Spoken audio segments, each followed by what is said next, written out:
T20 विश्वकप जिंकल्यानंतर लाडकी team India भारतात पोहोचली।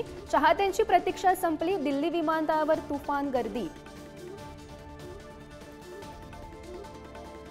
दिल्ली विमानतळावर चाहत्यांकडून मोठ्या जल्लोषात टीम इंडियाचं स्वागत। पहाटेपासून चाहत्यांच्या विमानतळावर रांगा।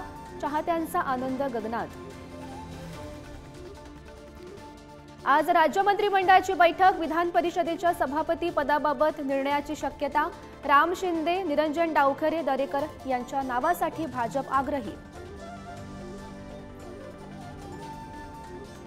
आज मंत्रिमंडळाच्या बैठकीत इतरही मोठ्या निर्णयाची शक्यता। मुख्यमंत्री तीर्थदर्शन योजनेवरही चर्चा होणार असल्याची माहिती। विरोधी पक्षनेते अंबादास दानवेंचं निलंबन मागे घेतलं जाण्याची शक्यता। प्रसाद लाड यांना शिवीगाळ केल्याप्रकरणी 5 दिवसांचं निलंबन। नेतेही भिडले।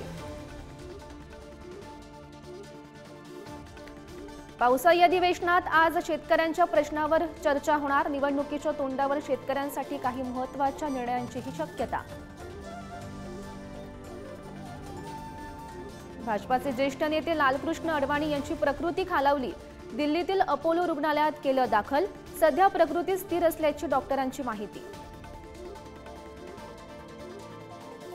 विठ्ठल रुक्मिणी मंदिर समितीच्या कर्मचाऱ्यांची आज कामबंदची हाक।